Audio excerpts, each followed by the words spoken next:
শরীফুল রাজকে বিয়ে করেছেন শবনম বুবলি, এমন খবরে চটেছেন চিত্রনায়িকা বুবলি।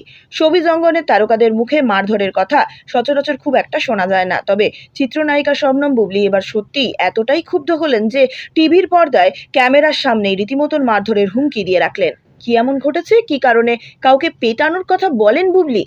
সম্প্রতি সামাজিক মাধ্যমে চিত্রনায়ক শরীফুল রাজ এবং নায়িকা শবনম বুবলিকে নিয়ে ছড়িয়ে পড়ে এক বিভ্রান্তিকর খবর, যেখানে দাবি করা হয় বিয়ে করেছেন রাজ ও বুবলি। মূলত উইকিপিডিয়াতে কেউ ইচ্ছে করেই বুবলির নামের পাশে স্বামী হিসেবে শরীফুল রাজের তথ্য সংযোজন করেন, সেখান থেকেই ছড়িয়ে পড়ে বিয়ের এই গুজব।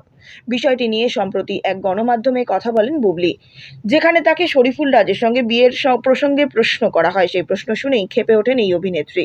বলেন, যারা তথ্যগুলো এডিট করেছে তাদেরকে ধরে মিনিমাম কয়েক ঘন্টা পেটানো উচিত।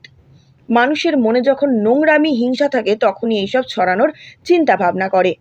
বর্তমানে জঙ্গলি সিনেমার শুটিংয়ে ব্যস্ত আছেন বুবলি, যেখানে তার বিপরীতে রয়েছেন চিত্রনায়ক শিয়াম আহমেদ। এই সিনেমার কথা উল্লেখ করে এই নায়িকা বলেন, উইকিপিডিয়াতে স্বামীর নাম ছিল শাকিব খান, সেটাকে পরিবর্তন কে করলো? যেহেতু আমি এখন জঙ্গলি মুডে আছি, 2-3 ঘন্টা আগে পেটাবো, তারপর কথা। এদিকে সাথী সিনেমা মুক্তির আজ 22 বছর। প্রথম সিনেমা সাথী করেই দর্শকের নজরে পড়েন তিনি। দেখতে দেখতে দর্শক প্রিয় এই সিনেমাটি পার করেছে 22 বছর।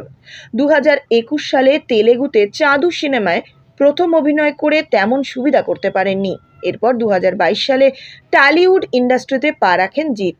জিতের পুরো নাম জিৎ মদনানি।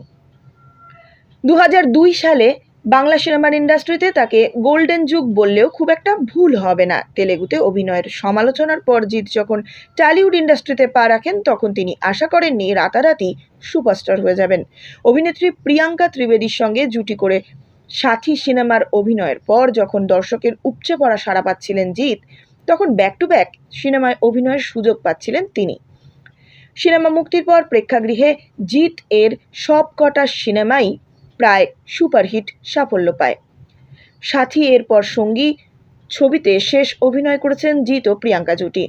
এরপর রূপলী পর্দায় জিৎ কোয়েল জুটিকে দর্শক দেখতে পান। এরপর প্রায় সব অভিনেত্রীর সঙ্গেই জুটি করে অভিনয় করেছেন তিনি। তবে প্রিয়াঙ্কার সঙ্গে জুটি করে জীবনের প্রথম সিনেমার কথা আজও ভুলতে পারেননি। তার প্রমাণ মিলল শুক্রবার 14 জুন সাথীর 22 বছর পেরোনোয় সোশ্যাল মিডিয়ায় একটি পোস্ট করে দর্শক এবং ঈশ্বরকে ধন্যবাদ জানান তিনি। পোস্টে জিৎ লেখেন, 2002 সালে সাথী তার জীবন বদলে দিয়েছিল। তারপর 2009 সালে রিয়েল লাইফে সাথী হিসেবে স্ত্রী মোহনাকে পান তিনি। তারপর এক এক করে ভালোটাই হয়েছে তার সঙ্গে। তাই সবশেষে ধন্যবাদটা ঈশ্বর এবং তার অগণিত অনুরাগীদের দিয়েছেন।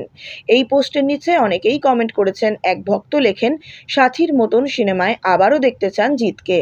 আরেকজন লিখেছেন, জিৎ কোয়েল জুটি বড় পর্দায় ফিরুক, কৌশিক গঙ্গোপাধ্যায় কিংবা সৃজিত মুখোপাধ্যায়ের হাত ধরে।